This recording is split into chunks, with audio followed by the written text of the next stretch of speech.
Welcome to my impression of the Battlefield 1 open beta. It has been a long week of playing, killing and mostly dying for many of us, and it sure was fun. So, what did I gather from this beta? Let's find out.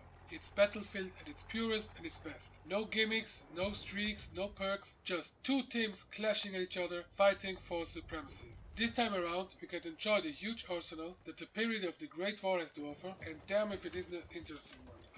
Putting aside real life, which you always should by playing games, it sure was a fascinating period. It was the clash of the industrialization and the invention that came with it and the old school of their military leaders. And it was a brutal clash to say the least.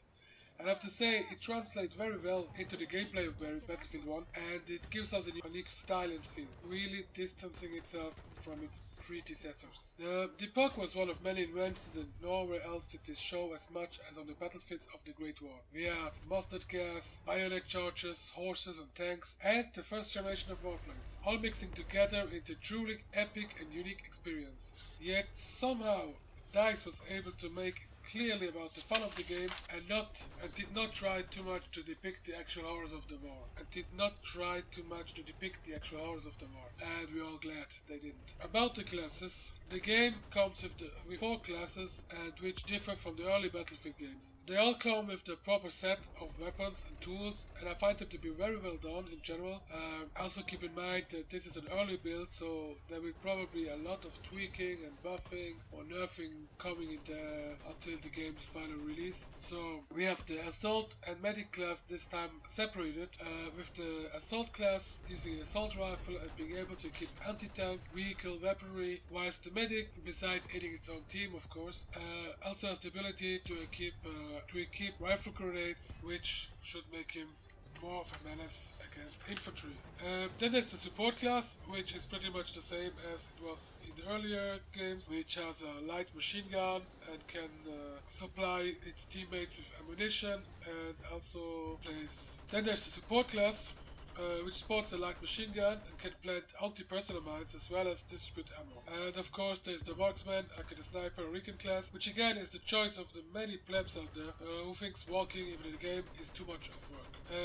If I come over as a bit bitter, it's maybe because I am. Because the outcome of most games, and I'm not kidding, can usually be predicted by counting the amount of snipers that are in each team. And spoiler alert, the one with less usually wins. Even more so since with the new scoring system, which they're using now in Conquest, which basically is the same as Domination, kills don't count towards tickets anymore. Hell, there is no tickets anymore, so basically it's just Domination now. That's also kind of a point that always bothered me in this Battlefield game. It's that there was no real distribution of the classes, no restrictions, at least not in the vanilla format. And I always liked the servers which had class restrictions on them, so only a certain number of people could be snipers or assault or whatever other class there would be up, so to prevent having the team full of snipers and nobody going for the flags, for example. And I hope that once the servers are live, that the hosts can add this restriction as well, so people like me have the choice to play on servers that are restricting the classes, so the game in theory should be more fun. And of course also eventually people realize that camping somewhere in the mountain to get a couple kills each round and not contributing anything to the game is also just stupid and boring and absolutely useless now as well. Because before if you were a recon class and you got kills, at least those kills would be deducted from the enemy team tickets, but now this is not anymore the case, so the only thing sniping is good for right now is denying infantry and nothing else. Now to the vehicles. I have to say it's really refreshing to play with the vehicles from the World War I period. They all are clearly prototype. Planes have been invented 10 years earlier. Cars have been around for just 30 years. So you see they're really all prototype classes and a lot of trying out, I guess. And how tanks and planes have always been an important part of the Battlefield game, and I myself and many others felt a little bit let down in the last couple games that focus has shifted more to infantry. For example, in Battlefield 3 it was mainly urban warfare, 4 as well. They only added some bigger maps later with DLCs. Hardline, I don't even gonna have to mention that one, and Battlefront is another game. So if you remember Battlefield Battlefield 1942, Battlefield 2, and Battlefield 2143. They were a lot. The maps they felt a lot bigger. I'm not sure actually if they were bigger in size, but I think they were bigger in size mostly. And they had a lot more vehicles. If the maps were the maps felt more designed for vehicle warfare mostly. Battlefield 1 isn't overflowing with vehicles either, but I really hope to get the feedback from the people add more or at least decrease the spawn times in some of them, so that we see more vehicle warfare and less running around. Especially maps like the Sinai Desert, where walking is basically not an option because it either takes too long to get anywhere from. If you're not spawning at a map to fight there, if you have to run from one map flag to another, with except from B, C, and F, if you have to run anywhere else, then it's just too long, and there is not a lot of vehicles available at the current settings. So I really hope they're gonna change that. And also on maps like Sinai Desert, where you have these big mountains everywhere, which are full of snipers, running from one point to another is not really an option because you can be sure and certain you'll get sniped by at least 5 people with sniper rifles, which are way too easy to shoot with. I really hope they're gonna add more bullets, sway or spread or whatever it takes to make the bullet less accurate. So yeah, and for this, the tanks and the vehicles, they would really be a great counter to the snipers as well. Also, I really enjoyed the customization possibilities with the tanks and planes, which once you unlock the features in your soldier profile, using the warbounds that you get for the levels up, that's like credits in Hardline or XP in Battlefield 3 and 4. You have unlocks for every vehicle and for the classes, which allows you to personalize your loadout when you spawn, before you spawn. So for example, if you are encountering heavy infantry resistance, you can select for example the light tank with long range setup, which allows you which it keeps it with a howitzer style gun, which does a lot of splash damage over a long of distance, and also can shoot over indirectly. And you have incendiary bombs on the bombers, which speaks for themselves, I guess. And you have tanks with gas and so on, so you can really counter whatever it needs. If you have to counter a tank, then you can equip your attack plane with tank buster bombs, for example, or equip your tanks to counter tanks, etc. Now for the engine, to say that the Frostbite 3 engine is really a marvel. While I do have a rather good gaming PC with 2 NVIDIA 970 in SLI and SSD, hard disk and so on, but it still surprised me that I'm able to play Battlefield 1 on ultra settings at a constant 60 FPS sync. If I remove the VSync, I actually get 90 FPS constantly, and it doesn't dip. I think there is hardly any moving around of the FPS, no matter the action or what happens around me, which is a very important thing, I think, especially FPS, because it makes playing more fluid and just more responsive. It feels almost light, while at the same time delivering an extremely beautiful experience. Now, it still has some little hiccups, the engine itself, which are mostly seen in the ragdoll physics, but that's something I can ignore because it doesn't affect the game in any way. For now, we don't have any soldiers that are running into ground or something. There's just some physics that go a little bit overboard but usually when people die, so it's once they're dead, they start to flipping around everywhere. That's not bothering anyone. Also, it seems that in every alpha or beta that I've been, which is pretty much every Battlefield game since the beginning of Battlefield games, they had some kind of problems with the ragdoll physics, with bodies flying in the ground, flying in the air, whatever.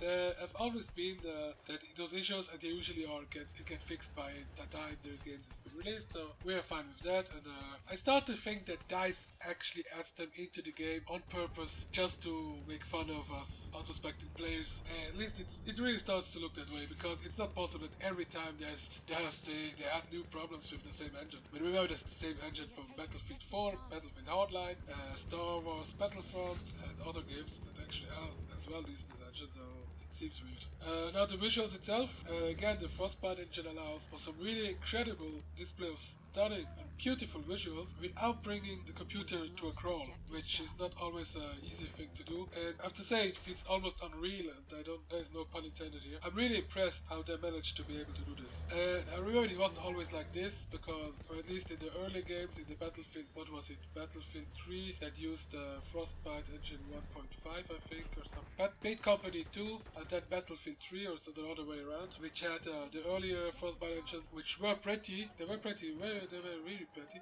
but they felt heavier than this, the Frostbite 3. They had more hiccups of the FPS. There are more dips in the low FPS if a lot of stuff happened, especially if a lot of calculating was going on with smoke, fire, explosion, and whatever, which now seems to be done by the GPU and not the CPU anymore. Oh, they really improved how the CPU is used now. That's probably what it is. That they really use all cores of the processor. Now, Battlefield games, they always ran more or less okay for anyone with a normal computer, but if you set it to ultra or higher, then usually it would get choppy a lot of the times. But maybe that's just because we have the hardware now to run it properly. That's possible too. What also really impressed me was the weather effect. Now, some people say that they think that the effects are going on too long, and that's partially true, I guess, because depending on the round you play, you can have most of the time sandstorm, zero visibility, which is beautiful, of course, but if it's going on for like 15 minutes, then it's just too much. It should just be something that comes and goes, and not something that stays the whole time. And yeah, just like a sandstorm, it should come quick, go quick, and be done. Now for the balance of the bugs. Now, like I already mentioned, that we have the ever-present ragdoll effect bugs, but which are rather usual occurrence in Battlefield betas. And again, I really think that DICE puts them in there just to make fun of us. That's just something purely visual and not affecting the game itself, so I really don't care about that. Now, another thing that was already announced by DICE is the nerfing of the light tank, which I agree, the light tank, it was way too powerful, because I think it's mainly not, it's not especially it's too powerful, the gun is not too powerful, or not really I think, but its resiliency. It was able to take way too much punishment for what it is, and it should really be, yeah, a heavy tank should one-shot kill a light tank in my opinion. Or at least one-shot disable a light tank, and not have to be attacking like 5 rounds into it. Not have to fire 5 rounds into it to disable it. So we'll see how. So heavy tanks should move slow and turn slow and absorb a lot of punishment, and light tanks should be able to move and turn faster, but should not be able to withstand a lot of punishment. So again, we'll see how DICE handles this, or will. And again, this is an older release that we played. DICE is probably a couple months ahead in their internal test build, so that all that stuff has probably been fixed already. And other than that, the game feels very polished, and I'm really confident that DICE will be able to fix whatever else has to be fixed. Also, there probably will be a lot of tweaking with the weapon stats and whatever. So yeah, like I said, I really hope that the sniper rifles will undergo some changes that makes it harder to use it, and it really should have a lot more sway, so you really have to hold your breath for a couple seconds to fire a good shot and not just quick scope everything. So yeah, I'm very impressed with the beta and already the alpha, which I had the chance to play as well. I'm very excited to play the game once it comes out, so I'm going to buy it. But while I was a bit skeptical of the premise of a World War I setting, and while I was slightly hoping for a 2143 like many others, but nonetheless I was very positively surprised by what I've got to experience these last couple days. It brings a fresh and much needed reboot of the series, which got a bit stale in the last couple games because of the modern day repetitiveness that we had with modern day Battlefield 2, Battlefield Bad Company, Battlefield 3, Battlefield 4, Battlefield Hardline. I'm glad it found its way back to its roots, but without falling into the trap to just making another Battlefield 1942 yet again in Battlefield in a World War II setting, which while it's a great setting, it has been done to death as well, while World War I has never been really done, I think. So that's, yeah, it works really nice. It's also nice that they didn't put it too literal, so we don't have to fight in trenches in northern France and get trench foot.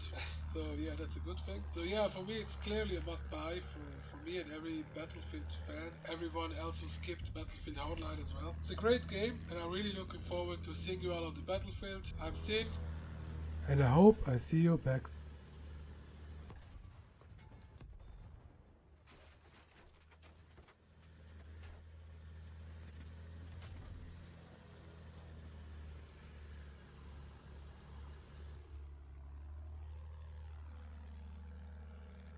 We have lost objective Duff.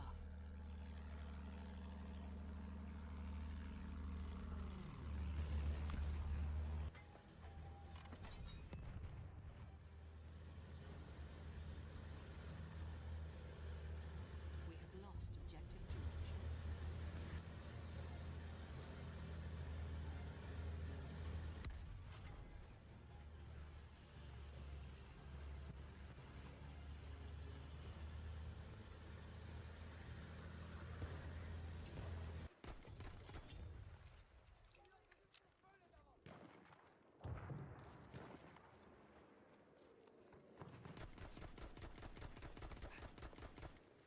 Sıhhi yardım çantası tedavi ol.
We have taken objective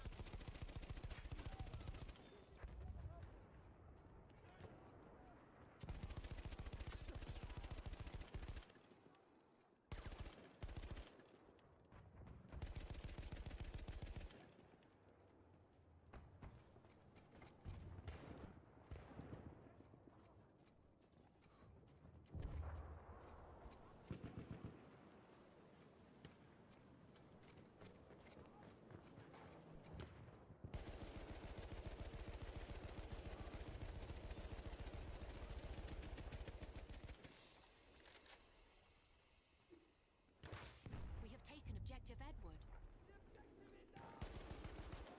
We have lost.